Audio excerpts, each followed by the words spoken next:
Here's today's word problem. Let's say Mr. Jones wants to build a storage shed.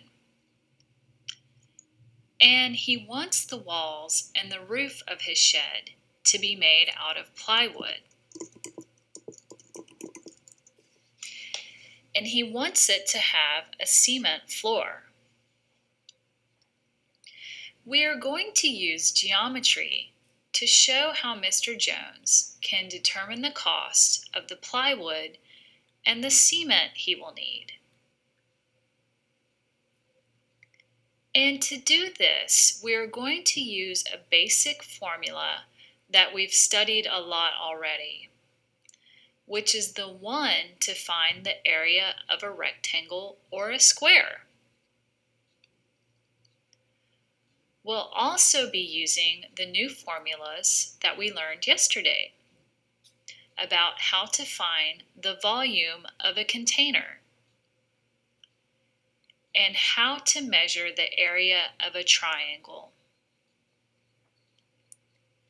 You might not realize it now, but one day these formulas will be really useful to you all. Okay, now please write this down, because we'll need this information at the end.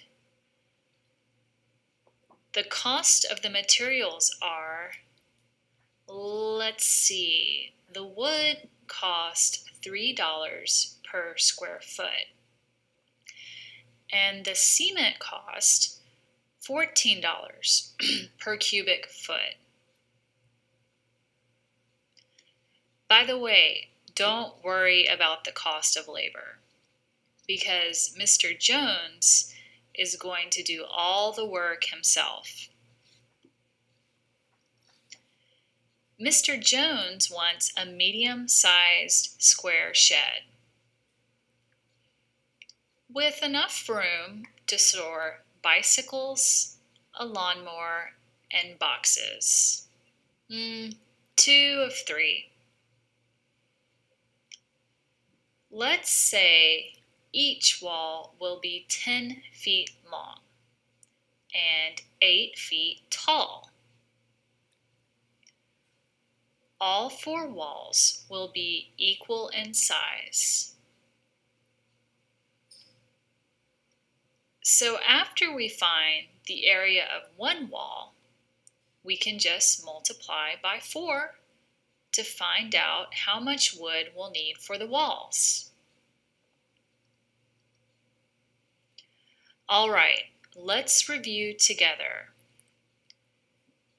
To calculate the area of one side, we multiply length times width.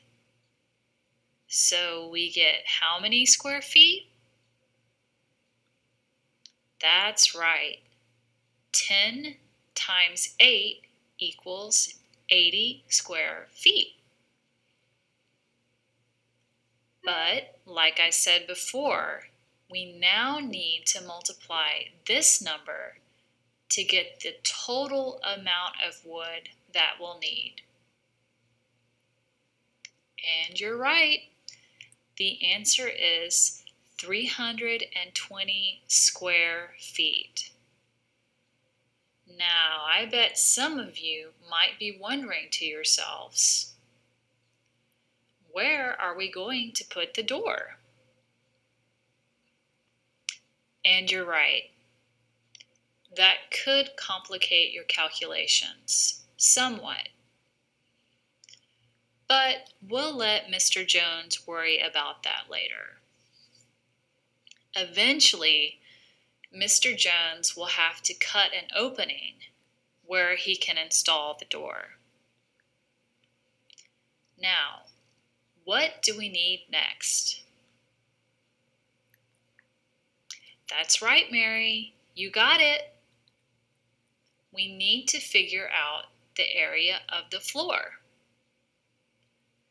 so we know exactly how much cement to buy. Who can tell me how to do this?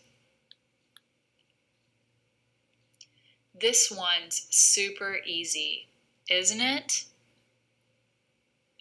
We know each side is 10 feet, so the area of the floor is 100 square feet. Finding the area is the first step to calculate the cost for the cement. The second step is to use that new volume formula we practiced yesterday. Now, how do we calculate volume? Remember, in addition to the length and the width, we need to know how thick Mr. Jones wants the floor to be. Let's make the cement floor 3 inches thick. Now, what do we do when we have one measurement in inches and one measurement in feet? That's right, we have to convert in order to end up with consistent units of measurement. Oops, there's the bell. We'll just have to pick up where we left off tomorrow. And we don't want to forget the ceiling of the shed. So tomorrow, we'll also find out how much the roof will cost, which will be fun because we'll be using our new triangle formula. Then we'll have a pretty good idea of how much Mr. Jones will have to pay for all the materials. Before we leave, class, I have an announcement. Quiet down, please. This applies to a couple of you. The student council will meet as scheduled on Wednesday, but the room has changed. So check the bulletin board for the new information. I guess they're remodeling or something on the second floor. See you tomorrow.